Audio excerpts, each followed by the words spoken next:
welcome back. Do you have the figure eight yet? You can go anywhere from the figure eight.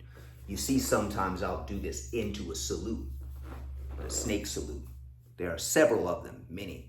Slither fist is my personal specialty when it comes to snake. And that's what we're working on here. Slither fist 101. Now, slither fist can't really begin until you have the figure eight down. With absolute certainty, you're sure you can do it. You don't want to be blocky, choppy. You want to be smooth. All right. How do you do this? Relaxing more and more. Now, one thing that will loosen you up like a charm for this exercise is the serpent moon drills. Just type that in. You can go back on my channel. You can see it right here.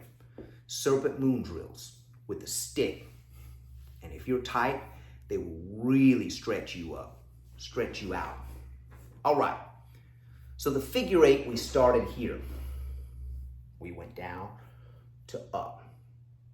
All right. So I'm going to add something to that. Okay. For the 101, the first thing we have to learn when we have the figure eight down is scaling. Okay.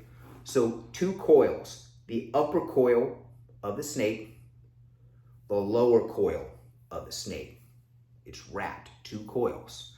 All right, upper coil, lower coil.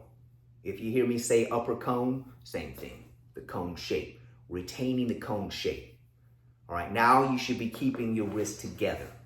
Later on, we can expand them out. Okay, for now, we're keeping them together. Okay, so what we got to do is scale. So we're going to keep them together through the whole figure eight, but on the end, we're going to scale right here. Slither fist. See that snake coming right up. Now here, we're going to pull through. See how this elbow comes out? So it's like Wing Chun.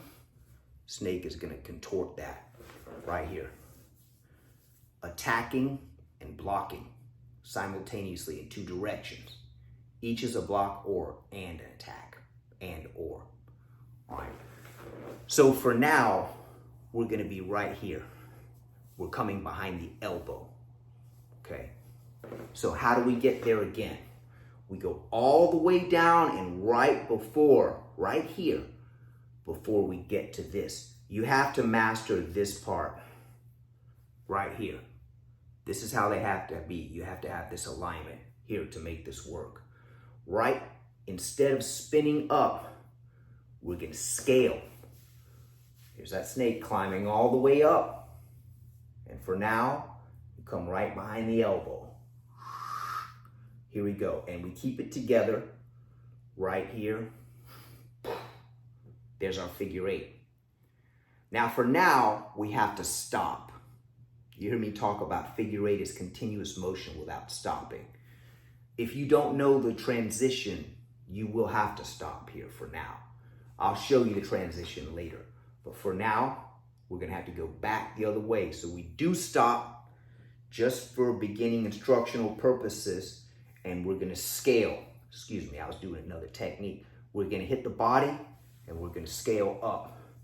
We're going to pull the elbow through all the way to here. And we turn it right back in. We stop, back the other way, scale the body, pull through, and turn. Now, if you're flexible enough, you can do the full version of the move, which looks like this. I go down, I scale, but this time, instead of coming behind the elbow, I'm coming here, and I'm closing this gap here, okay? The serpent's knot. See this? This is one hell of a stretch. Slightly keeping the downward arm bent. The other arm is much more bent. I don't know what degree, maybe 30 degrees. Now I'm shearing from here. Now I'm pulling back from the elbow versus pulling back from the wrist. You see the difference in flexibility? So I'm here. Turn the motion. Here we go. All the way down, scale up, pull through. Here it is. bend, pull free from the elbow. Here's our figure eight. Or if you haven't got that flexibility yet, right here behind the elbow, pull. But this gap will be here. Close that gap and you'll get somewhere. All right, we got to start somewhere. So think of this like training wheels. If you're not flexible enough, right here. Check out the serpent moon drills too.